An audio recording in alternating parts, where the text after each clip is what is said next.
welcome to the show with me, Dan, and my guest, Dan Aki. How you doing, Dan? I'm doing good. How about you? Yeah, pretty good, thank you. I'll just say how we sort of got to the point where you're on the podcast now. We've both Okay. got a mutual friend, and he'd listened to a couple of previous podcasts I'd done, podcast episodes, and he suggested for you to come on the podcast because of, without giving the game away, because you've sort of like had a journey and a sort of personal change in your life, and I know briefly, very briefly, what that involves, but I don't know anything more than a sort of brief summary of that, and it sounded like a really interesting journey that you've been on. So yeah, I thought that would be a great thing to discuss on the podcast, really. Yeah. Interestingly enough, our mutual friend Carl, Yeah.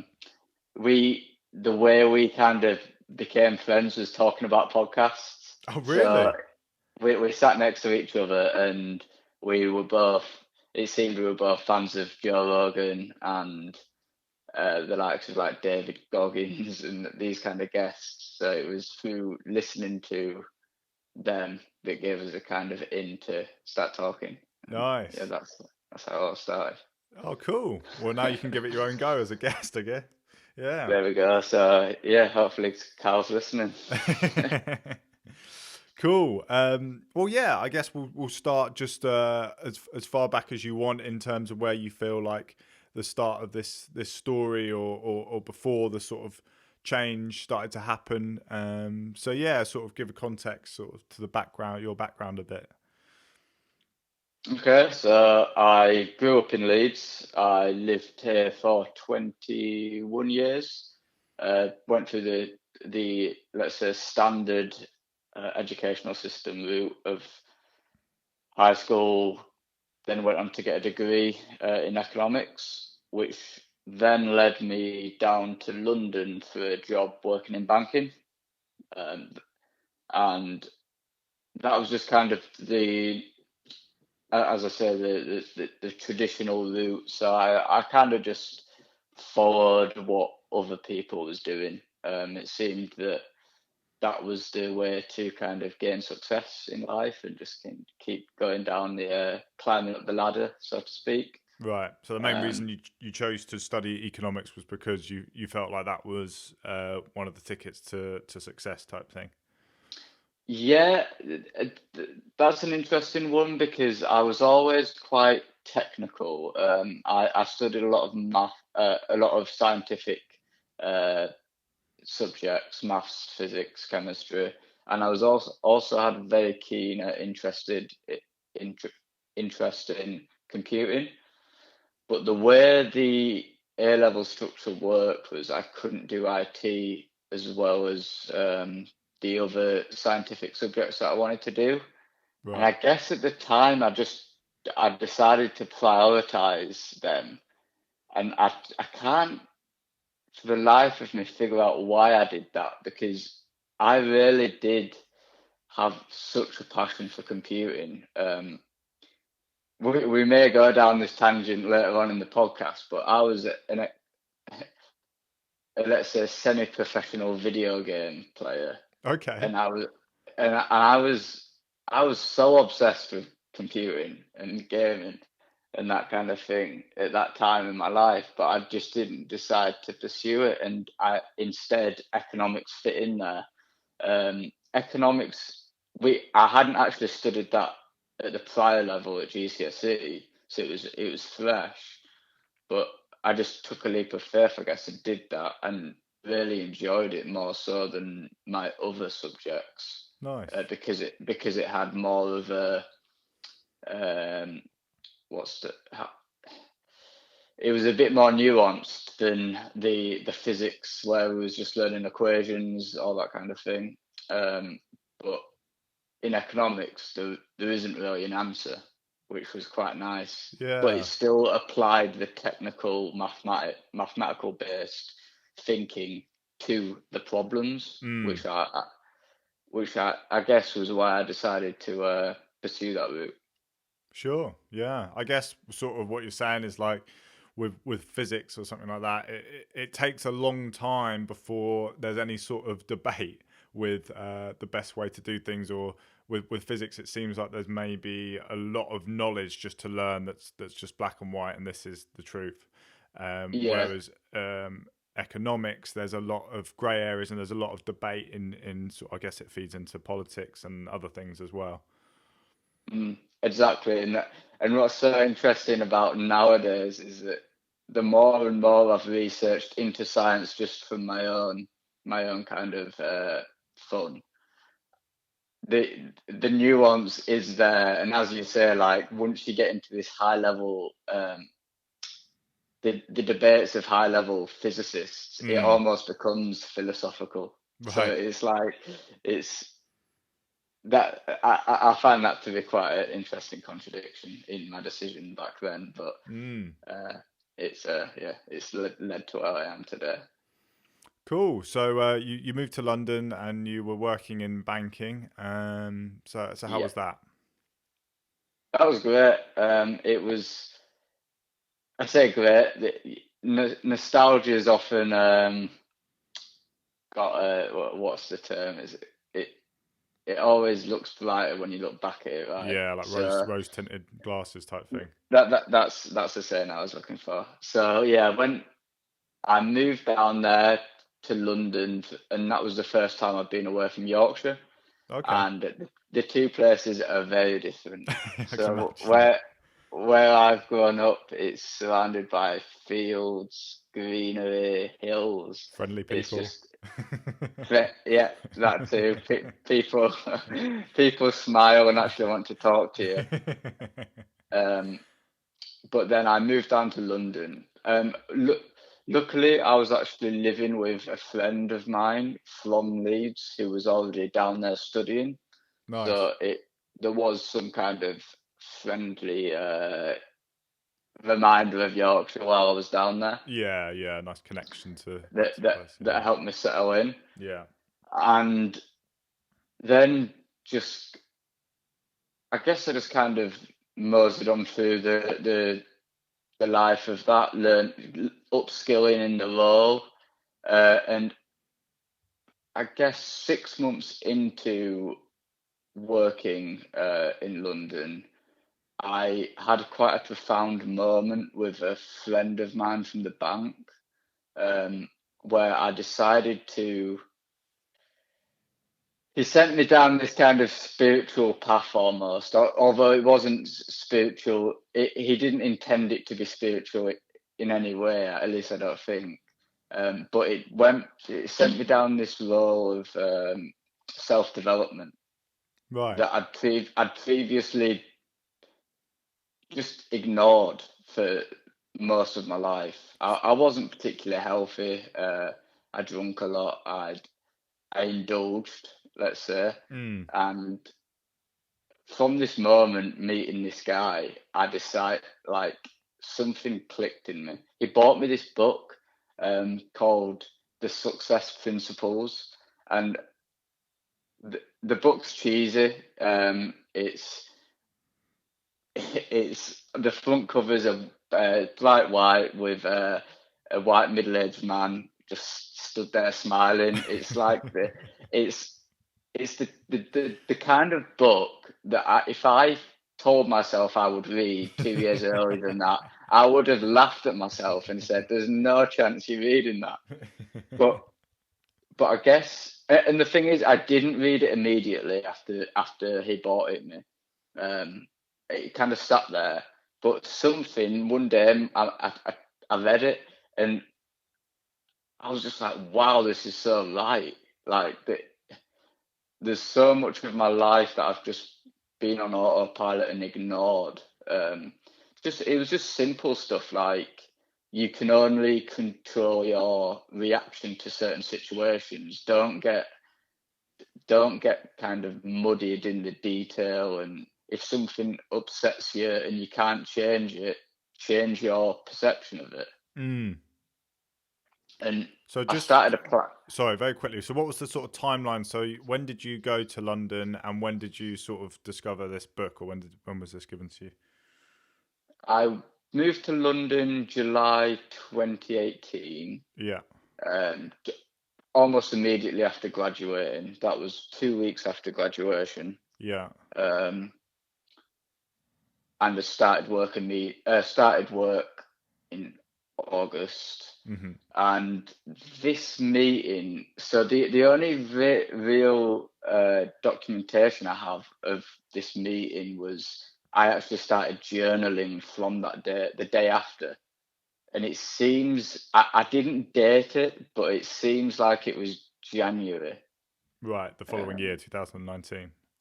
yeah, So, so so you just met about this guy, six, or 7 months. Uh, he he's an interesting fellow himself because he worked at the bank. He was new, but he was in it.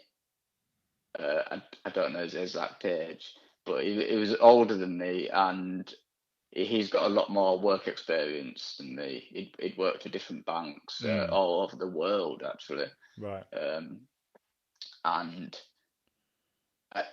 one day we messaged each other on WhatsApp. We'd had WhatsApp because of work, but we messaged each other like, do you fancy going for a pint? And we live, because we live near each other, Yeah. and one pint turned into two, turned into three, turned into a 5 a.m. bender in Shoreditch. We barely knew each other, but I I will always say that meeting this guy changed my life forever, really. I wonder I don't how know many what all-nighter benders in Shoreditch started with the start of the change of someone's life. exactly, maybe. I hope many people can have the same feelings, but it was that. I guess he took some kind of liking to me, and saw something in me that maybe I wasn't achieving in myself, Mm. which I was just so neglectful of. But then on that night, I guess he'd read this book before and maybe thought, okay, this is suitable for him, Mm. and bought me it, and I laughed at him while he bought me it because I said, "There's no chance you're going to get me to read that." So what do you think that was? Why do you think, like looking back on your perception of these sort of books and that sort of what do you think that opposition was to it? Why were you less willing before to read or pick up something like that? I think I thought it was very self-indulgent. Mm-hmm. I think the self-help world, Mm. it just has this, seeing people who get involved in the self-help world and they never seem to get out of what the troubles that they're trying to solve. Right. That Mm. that just kind of just said to me, so it's obviously not working. Mm. But I've since realised it's all about how you interpret the self-help and apply it to your own life, and you need to mould it in a way that it's actually going to be suitable for yourself. And I guess But there are a lot of it can be a bit of a minefield. I guess there are a lot of yeah, really rubbish self-help books, and there's obviously no ones doubt. that help as well. Yeah, yeah, and also I think there was something in me that was so long, but I kind of thought that I had everything figured out. Mm. I thought that, okay, I'm working in London for a bank. I'm on a good salary. I'm working. We worked in the walkie-talkie building, um, which is like such a picturesque place, and from the office you can see the entirety of London. And I just thought, wow, I'm in such a privileged. You know what? I didn't think I was in a privileged situation. I thought that I'd earned this, and Yeah, I was thinking, wow, I've made it. yeah, But little did I know, I hadn't made it because I wasn't fully happy with myself. I was just following on the trajectory that I thought would make me happy and what typically does make people happy. But it wasn't doing that for me. There was still a lot of emptiness in my life up What until that point. Why do you think that is such a thing for people to associate with happiness and success? That you all these things that you feel didn't make you happy. Why do you think that that's associated with happiness and success? So having reflected and read some books around the kind of topics, I think it's because in current society we use monetary values to assign what is valuable in society. That's just how the West works, at least. Um, if you produce and you produce a lot of, let's say, monetary value assets or services, whatever it is, you are a valued member of society. Yeah. You're producing stuff that people want. So that obviously feels good because you're providing you're providing something that's going to make someone else's life better. That's what the whole consumerist world thrives on. But since looking back at the role I was doing, I don't think I was producing. I don't think I was making other people's lives better by the work I was doing, but I was still being remunerated for that, Right. which is a whole rabbit hole we could go down. The whole capitalist system, but that's my take on it. I think Sure. how I look at it now. Okay. And so you read this book. Did you read it all, or did you just sort of get what you needed from it and then go from there? I read it all. It's a fairly hefty book. Okay. It's easy reading. I haven't read it since. I can see it on my bookcase now, but I've got no motivation to ever read it again. I don't think. Okay. Maybe I would pass it on to someone who I thought was in a similar situation to me back when I received it. Sure. That's an apt use for it, I think. But yeah, there's nothing else I need to gain from it. What I found was so useful about that book was that it taught me that I can improve myself. Right. It wasn't the exact words on the page, but it was that I'm willing to sit down and read a book about helping myself.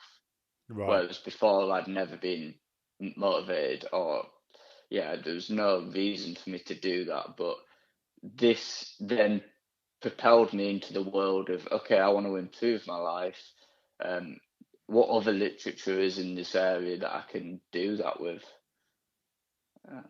Nice. So then you started to look at other stuff as well, and All sorts, yeah. So there was, I was also getting into, right about the same time as I got the book, there was a string of podcasts from Joe Rogan and Jordan Peterson. And Jordan Peterson's a very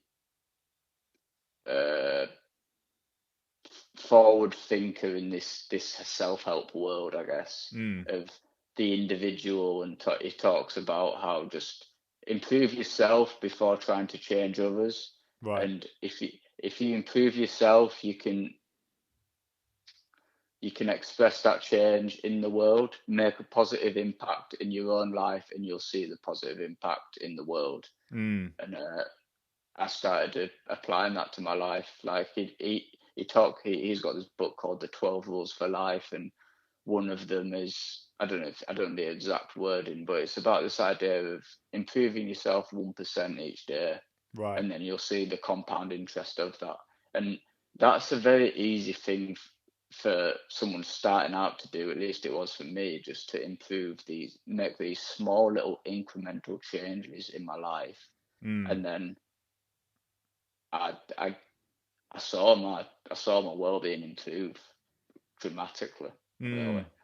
So it's sort of like this, through listening to Jordan Peterson and the book you read and things like that. One of the main things you're talking about is sort of like feeling more empowered to do stuff yourself, like to actually um, put the onus on yourself to make changes. Like you said, like if something happens, instead of um, putting all the blame on this external thing for how you feel, taking some ownership for how you feel and how you've reacted to it, and then trying to change yourself and trying to alter your reactions. Is that sort of what you mean? Yeah, exactly. A great example in my life is that uh, I've often suffered from quite intense loneliness, Mm-hmm. and I've always felt like I've been by myself, Mm. and I put blame on the external environment for that a lot of the time, and I'd think, why does no one want to be my friend,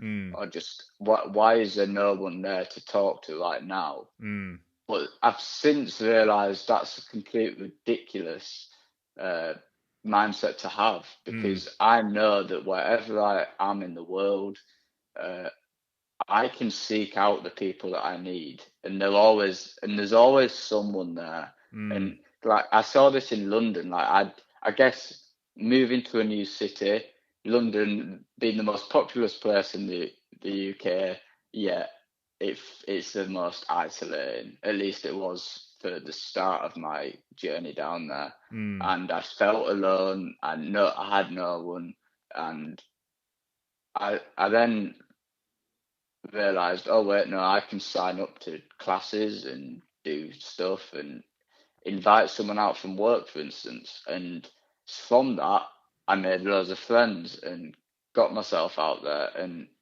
the loneliness just disappears. Mm. And it's just all that mindset change. Just okay, here's the problem.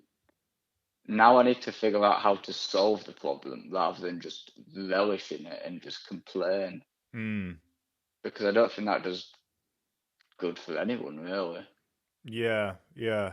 It's sort of like it's easy to, maybe it's an easier option to sort of to fall into a um, uh, sort of a mindset of blaming other things for your problems. And I think some way that I've sort of um, changed in my views is like how I used to be very very like well I had a similar sort of thing to you, so I sort of realized through through reading, there was a particular book again that someone gave me, and there was just a section of the book. It was like again this sort of rules of life type thing, and there was a Mm. section on it which was like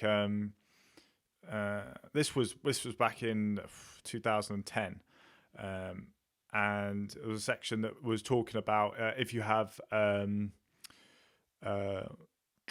self what's it called, like self-image issues, self-esteem issues. That's it.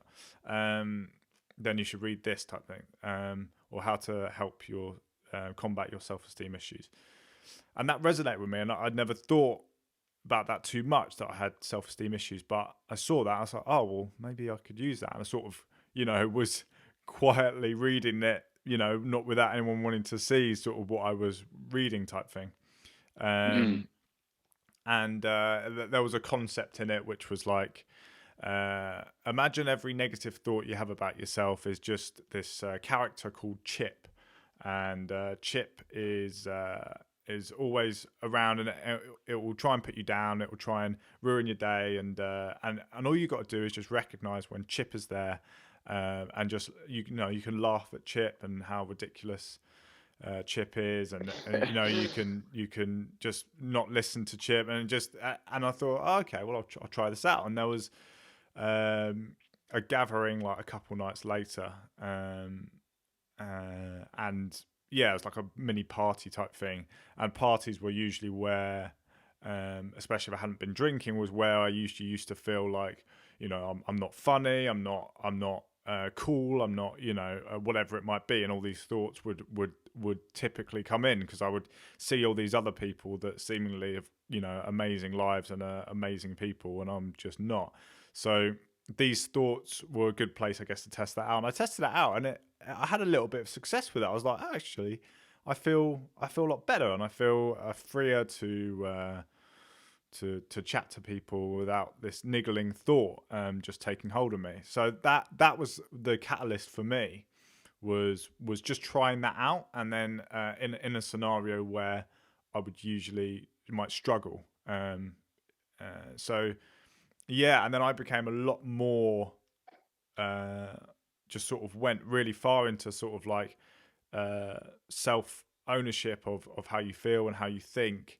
And yeah, I think it's so important, and but I think over the years, last few years, I've maybe moderated it a little bit. I still am a big believer in it, but I've moderated it a little bit, because we, just accepting that external factors do have a part to play as well.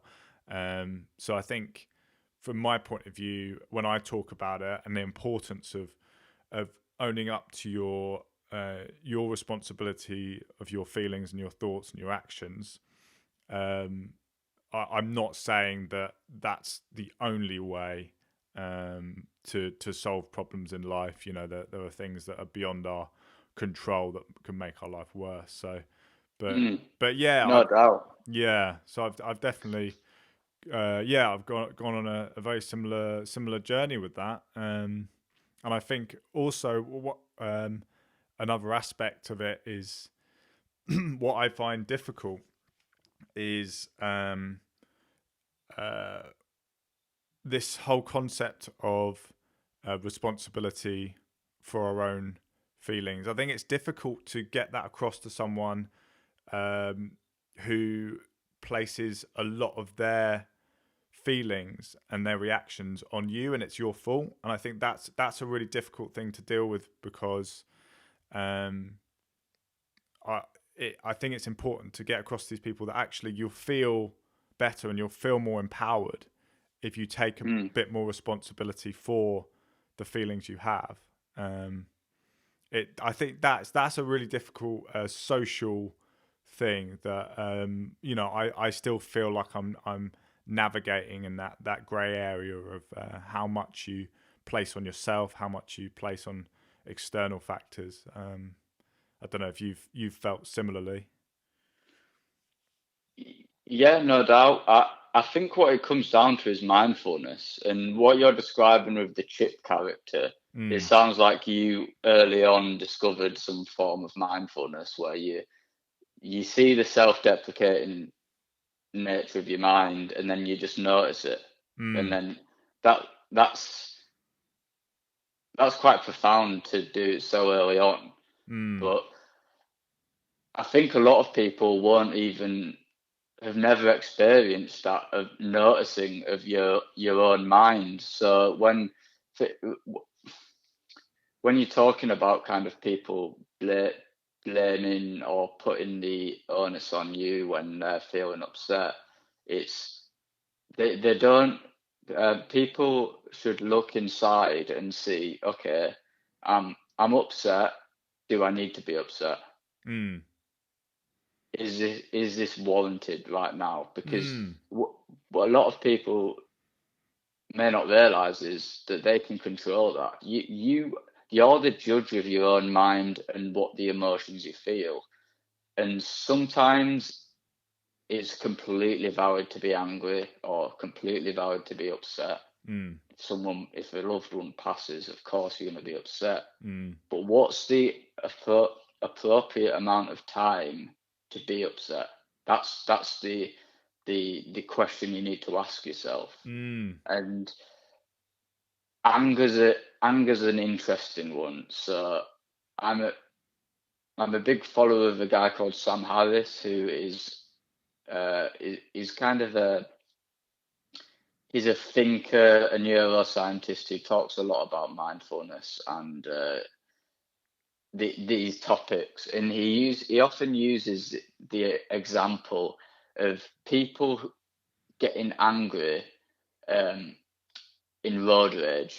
Like you find yourself angry at someone, and you can flip out, and you don't realise you're doing it because it's quite an absurd thing to do, to be angry, and you're shouting at yourself in the car. But these kind of situations can ruin your whole day. Because you sit in this anger because you never check yourself to see why was I angry, and you're angry for as long as your subconscious mind wants you to be angry, and sometimes that can be days. Some people can hold grudges and be angry at certain things for days on end, and it's hard to. Usually, it's never warranted to be angry for more than, I don't know, an hour. It's an arbitrary time period, but it's like it's not going to serve you well to be angry a lot of the time. It's not good for your physiology. It's not a nice emotion to be in. Sometimes it feels a bit self-righteous to be kind of, oh, I was right, so I can be angry at someone. But looking back, you always tend to think, okay, I could have probably done that a bit better if I wasn't as angry. So there's like a Buddhist, I don't know if it was the Dalai Lama or just a general Buddhist saying about anger, and it's like anger is like holding a hot coal in your hand for many hours just to throw at someone. And I think that's a really good analogy, because we think of, I think it's easy to think of anger as a tool in which to attack someone, which historically it is. You know, it's the fight or flight. You know, if you feel attacked, whether it's personally, someone says something against you, or physically attacked or whatever, in some way you feel that hurt, that attack, and then you go and then you try and hurt that person. And anger is that form, and it's like, oh, I'm really angry about this, and that's gonna hurt this person type of thing. But it is that hot coal. It's like, how much damage does it actually do to yourself? And 99% of the time, you know, and that you throw this thing, and a lot of the time it will probably miss as well. You know, someone just laughs at you being angry, then you've just built up all this anger and held this hot coal in your hand for so long and done all that damage to your hand and yourself for very little positive outcome. So yeah, I've since adopted a philosophy in my life that this analogy of the coal is really, really good, really, because it's you can create the anger yourself, and you hold the coal, and then you throw it at someone, and all it does, you're still hurt, they're still hurt. So there's no net neutral position there. It's just a net negative, and the negative's on you and the negative's on them. And people often think that maybe if I get this off my chest, I can give that person my negative feelings, and they'll no longer burden me. But it's just not true. It doubles, it amplifies the feeling. And as to flip this on its head, I think the exact same thing with positive emotions. If you're happy, so this comes back down to kind of the Jordan Peterson help yourself thing. If you're happy and you're smiling, I've noticed this in myself, and you interact with people, they seem happier. Smiling is contagious, and that's a fact. So is laughter and being happy, and it's just, I find often the best interactions and conversations I have in my life are when I'm with someone that is really happy with themselves and really just knows what they've figured themselves out, so there isn't these burdens, and they're just smiling all the time. And I think that's just, we should try to adopt a bit of that in our own lives, if you believe the philosophy of what I do, because then you're generating happiness. You're just generating positivity, Mm. both in yourself and everyone that you communicate with. For sure, yeah, and there's a lot more sort of we could go into with sort of the philosophical chat we're having, but I think we'll now go back to your story and your journey, Okay, yeah. so we haven't even touched upon sort of what you did and stuff, and what you yeah. So you went through this change, and what were some of what was the start of exterior changes you start to make, or what started happening after that? I started uh, working out a lot more, I guess. I started going to the gym. I started training. I started meeting more people.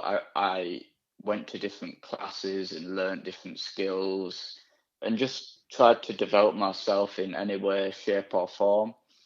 Um, and just learn new things like that. That was the key takeaway that I got was be willing to throw yourself in the deep end and just you may not know anything about a certain skill, but just be willing to try it. It may not be for you, but just don't be the cynic that says, "Oh no, I won't enjoy that," because you never know, you might.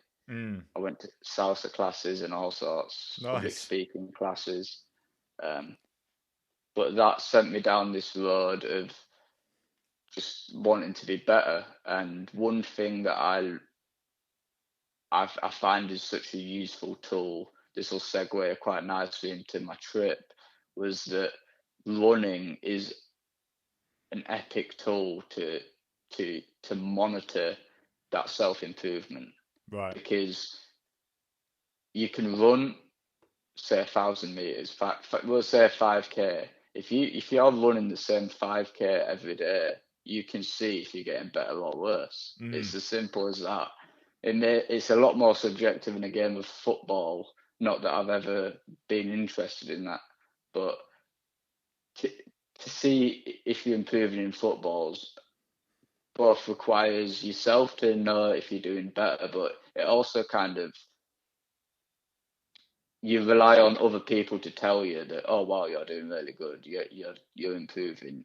And there's But so many more I, variables. I guess it's like a good scientific study, isn't it? The less exactly. variables there are, the more focused you can be on what changes are actually taking place. So if you're doing the same 5K run every day, along the same route, apart from maybe the weather changing and stuff like that, it's a controlled sort of like trial, and then you can see you're doing it faster. You know you're doing it better. You don't feel as out of breath or whatever else. That's exactly it, and I think that's why it appealed to me so much that Mm. my scientific mind was just trying to data crunch and do all this to monitor, am I getting better?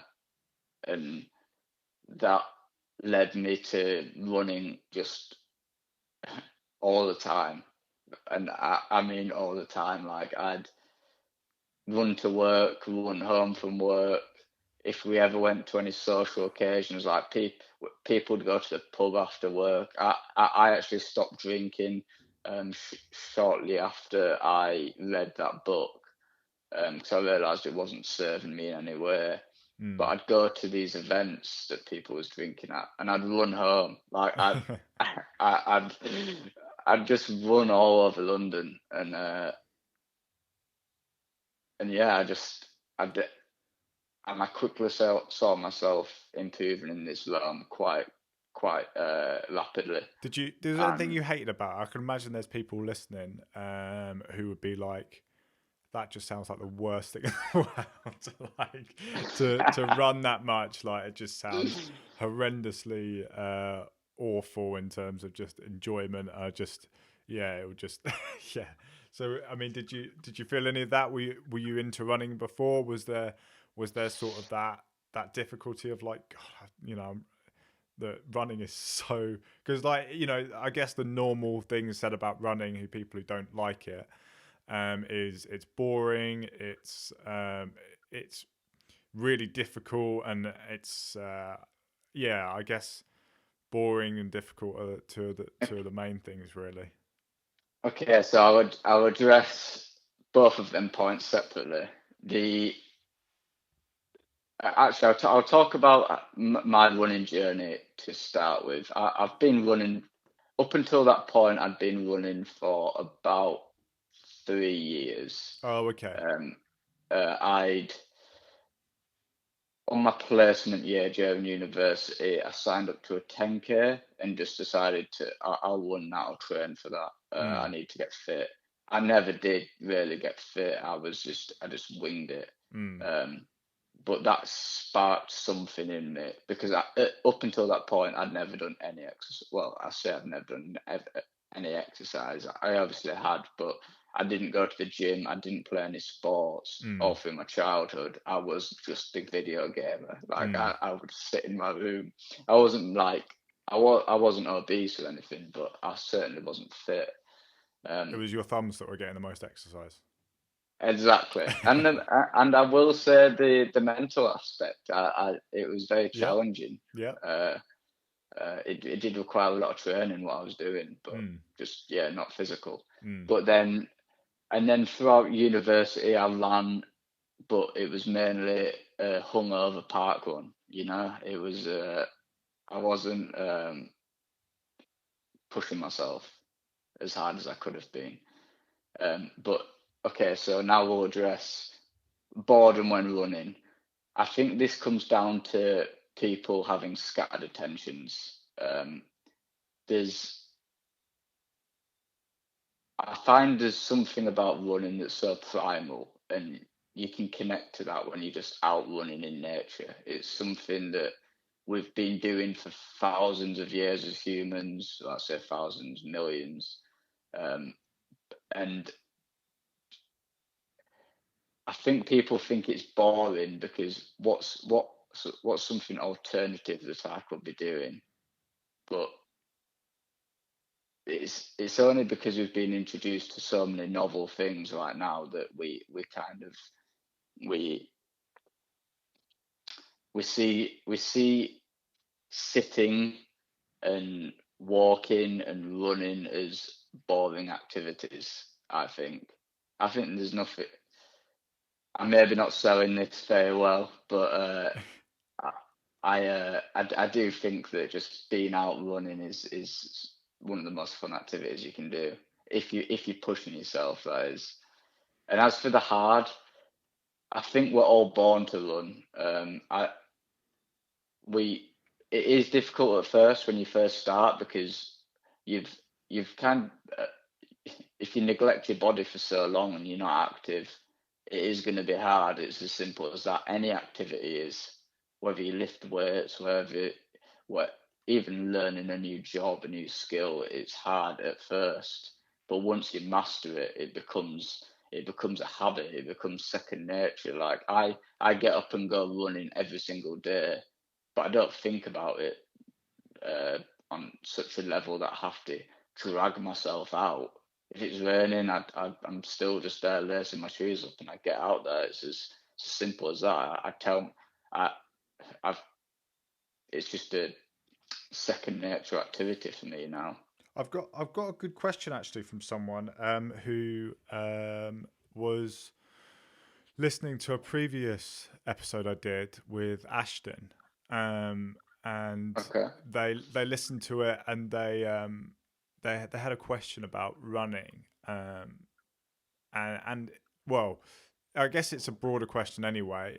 But what if you got an injury? What if the thing that's providing you so much joy is taken away? Because Mm. I guess there's this feeling like if we're promoting this stuff on the podcast, which I think is really great, and we should be promoting stuff to help people for sure. But I guess it can be taken by some people as a sort of like, this is it, this is what will change, this is a great thing, and it's good for you and stuff like that. Whereas they may feel like they don't feel that they have an access to whatever the thing we're promoting, or they don't feel the same way towards something we're promoting. So something like um, running, um, how would you deal with if you broke your leg, for example? I mean, would that have a massive impact on your sort of progress in terms of your happiness and things like that? So I've actually seen this in my life. Like when I'm injured, I am less happy. Right. Uh, at least in the past, Mm. I've since trained myself sufficiently that when I if I get injured, Mm. I pivot. I pivot that effort, that enthusiasm into Mm. something else. Right. So, for instance, when I was training for my trip, I was actually injured a lot of it. That was partly down to nutrition and all sorts, but the I started swimming a lot more. Mm. It was lifting weights, and I can understand that if you adopt all of your personality and effort into this one field that you then can't do. I can understand that being horrific because I mean, I think you see this in a lot of athletics, a lot of not athletics, athletes. The fact that um, Mm. their life is surrounded by this athletic endeavor, and then all of a sudden it ends, and Yeah. then what? Without naming any names, another friend of mine is fantastic boxer, and he's devoted a lot of his life, well, pretty much around um, being able to box where he wants with who he wants, like as his trainer and stuff. And he broke his knee, or he twisted his knee in some way, and he was basically out of action for like I think more than a year, maybe. Um, Wow.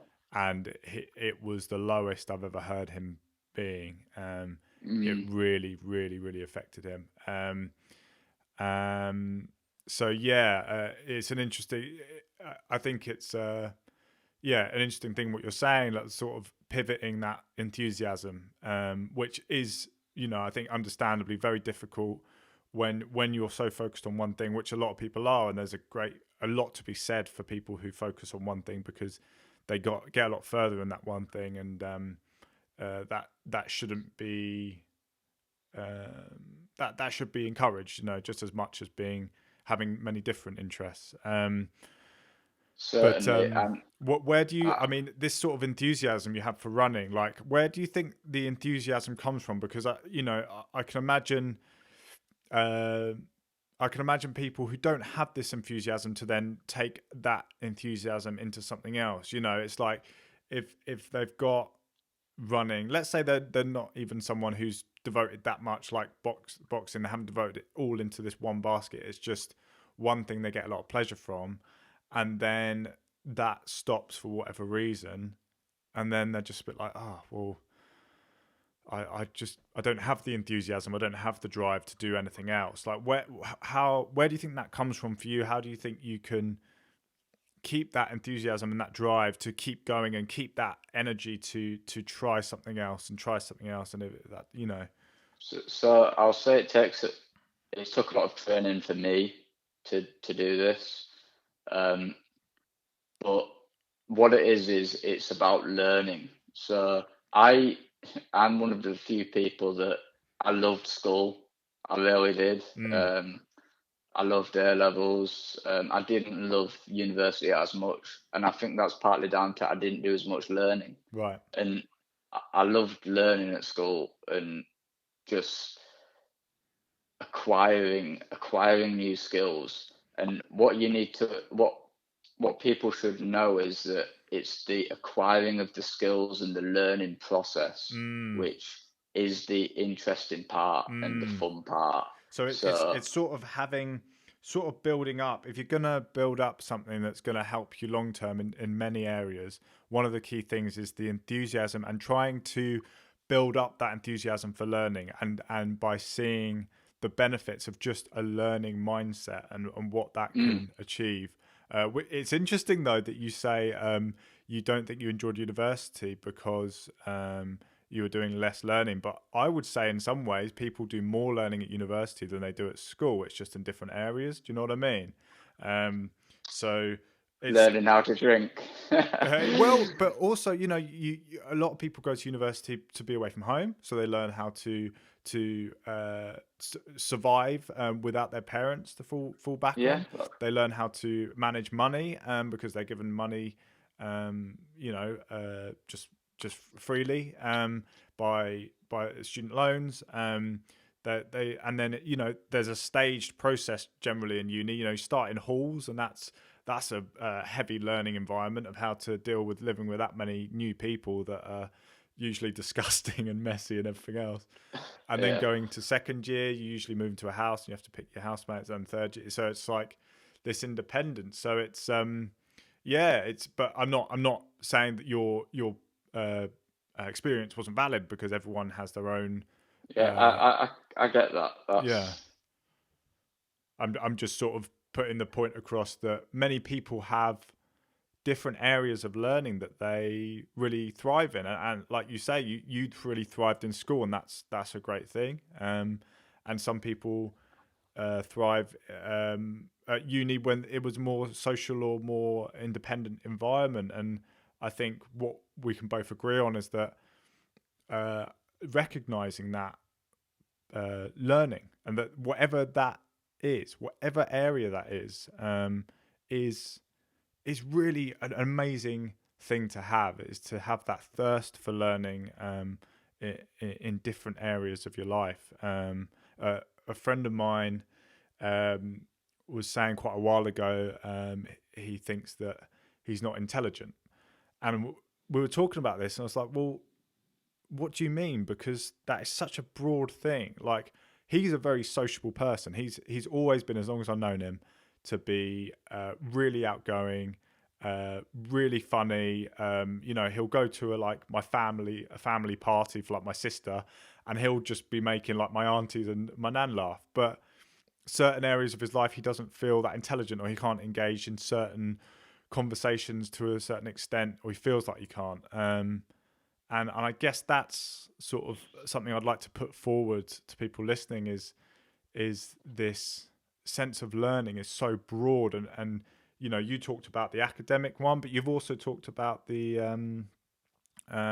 learning of swimming and running and self-development. So yeah, no, I'm just sort of expanding upon your point, really. Yeah. yeah. No, I think the ability to learn is probably the most crucial skill that you can get from school Mm. and these and university and all sorts, and Mm. then applying that to your life it's hard, because a lot of we, we kind of go down this route of, okay, we've finished formal learning, we've finished the so-called structured learning, and now it's time to stop. Mm. But I don't think that's ever the case. I've got a great friend of mine who is in his 70s, Mm. and just recently I've introduced him to a meditation app, and is willing to learn all about meditation, having never looked into it before in his life, kind of shrugged it off, Mm. but now he's willing to learn. And Mm. this is a guy that's always got a smile on his face, and I see that in him. And I know it's because he's willing to open his horizons and learn new things, Yeah. and that never stops. Yeah, that's amazing. That's amazing. Okay.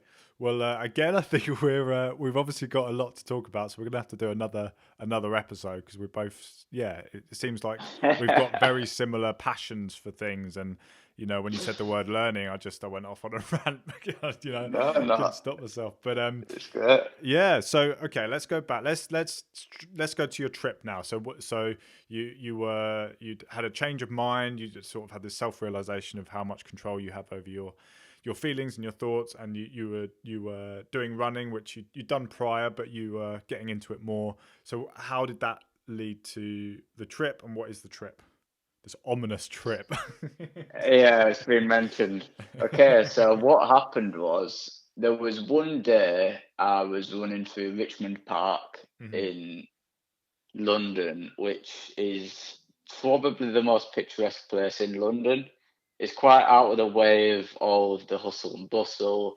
There's a lot of greenery, and I was running there one day, the first time I'd been there actually, and I had such a clear mind.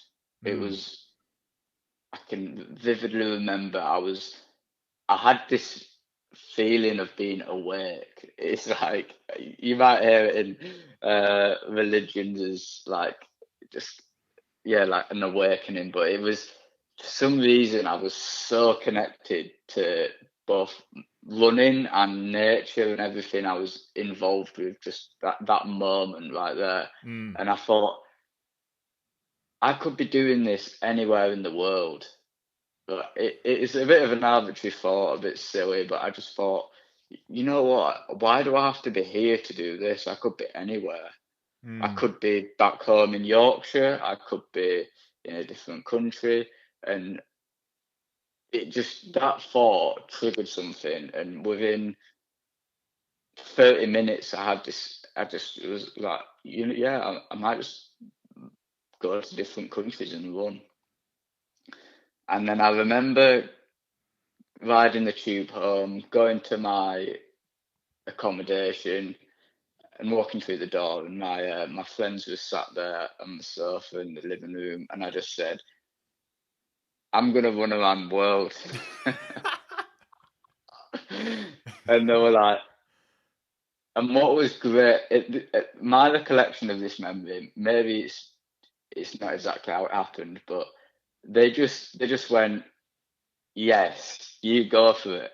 There was no Nice. questions whatsoever. They were just like, "Wow, you go for that." Mm. And from there, I just decided, okay, right, I'm going on this trip, and that was in March 2019, and I subsequently set off on my trip in September. So I, what's that? 6 months of planning, I guess, and preparation. Um, but yeah, from that moment, I just kind of got it in my head that I was going to go on this trip of running around the world. At that point, it was, In 80 days. and not quite. But yeah, uh, So, then sorry. oh no, carry on. No, I was just going to say. So, what was that planning process like? Well, what sort of reactions did you get from people? Was there any fears? Because it's like obviously there's a lot to think about, with visas and like and languages and just the practical aspects. Like, how was that planning process for you? You said like 6 months or so. Like, So, what are some of the so that standout things that you were that come to your memory of that time? so the interesting thing was I decided to keep it quiet for so long. Okay. I had this idea in my head, and I guess I didn't want to be naive and have this idea and spurt it out to everyone and then bail on the idea, Mm. because it was quite a bold idea to this point, just leave my job that I'd only just, well, I'd been in it for a year and a half. And from when I made this decision, I also made the decision in myself, which may not always stand, but I kind of said, I don't want to work in the financial industry. I'm done with this. I've done 2.5 years because I did a year at university as well. And I just thought, this isn't for me. Why And was that's it? quite Why was it not for you? to what we was talking about earlier. I didn't feel like I was improving the well-being of other people's lives. Right. Sure. I was certainly doing that for myself in the sense that Mm. monetarily, but not other people. I didn't feel like I was having a massively positive impact on the world doing that Mm. job, Mm. and I could well have been. Who knows? But it's hard to quantify that. Mm. Especially in the role I was doing, being mainly analytical. Mm. Um, but I made that decision, and because it was quite a bold move, especially to come to my family and say, "Oh yeah, you know what, I've done 4 years of a degree that I don't really want to pursue anymore. Like, it was quite a bold move, so I kept it quiet. And the only people that knew about the trip was the person that gave me that book and the people that I lived with. Okay. So they were the only people that I could bounce ideas off. And the planning was not much of a planning phase, really. I'd like, at the time, I was lying to myself saying, oh, yeah, I'm making some plans, but I really wasn't. Like, I didn't know what to expect. Yeah. I was planning routes and stuff, but it was also irrelevant because it wasn't. I could have never have known what the trip was going to be like. Obviously, there was some practical stuff like getting some gear, but even all of that was pretty misjudged because I posted a lot of the stuff back because I didn't need it, and the bag I was using wasn't that good, and there was the planning phase itself wasn't. I didn't do much planning. I kind of winged it, let's say that. And then I eventually did tell my family, and they saw this smile on my face when I was telling them that I was going to go on this trip. And I think that spoke more than anything I could actually say. And they just said, you know what, you go for this. You obviously want to do it. That's great. So you got a lot of Yeah. support then. I did. I certainly did. There was some questions, some practical questions and stuff, and there was obviously worry from my grandparents and my dad wondering if I'm going to be safe, all this kind, like, the practical worries. But yeah, no, there was very supportive. Nice. Were there any personal worries that you had? You know what? No, I was extremely naive. I just thought, I kind of thought I could take on the world. Yeah. I remember saying that to my cousin. I was like, I can take on the world, and that was extremely naive. But I made it back in one piece. And while I didn't run around the world, but I certainly made a good go at it. And yeah, naivety is a strong tool. And there's a guy called Ross Edgley who swam around Great Britain. Um, um, he's got a great quote that he says, "Naive enough to start, stubborn enough to finish." Nice. I like that. Yeah, so I guess that was my mentality. Nice. Well, the thing is, we're actually running out of time. I'm wondering whether we do another episode another time, um, and start from the start of your trip. If you think, yeah, there's enough to go into and sort of having a whole episode about that, specifically the trip. Yeah, Yeah. There's brilliant. I think it'd be a very interesting conversation to have because there's a lot of stuff that is sitting in my mind around all the countries and stuff I went through, but I've never really told it because no one's ever asked the questions or I've had a platform like this to talk about it. So yeah, that'd be great. There's plenty to talk about. Brilliant. Well, I think we've, without meaning to, created our first ever cliffhanger episode on this podcast. We've built it up for the whole from the beginning. We've built it up to this trip, and now it's going to be like, tune in next time for the trip itself. Yeah, an episodic series of two dams. Exactly. Yeah.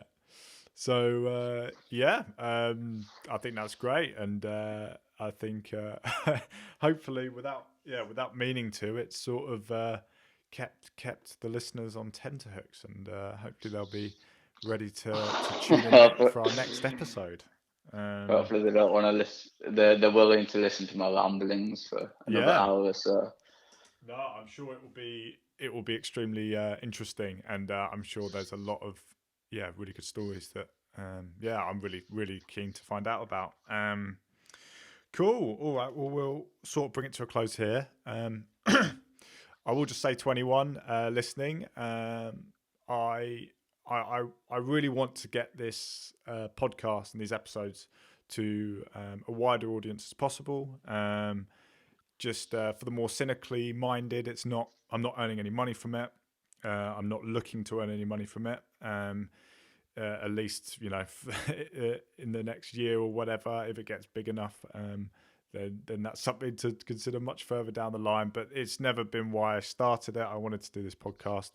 I love it. I hope that the guests really love it, and people listening, maybe more importantly, to get something out of it. Someone to even just a sentence that they really love, like for them to improve their life in some way, or for them to take that going forward. And yeah, so I that's the reason I would like there to be a bigger audience, and the way to do that is if you genuinely did like this episode or any other ones that you listen to, please just share it around with people you know.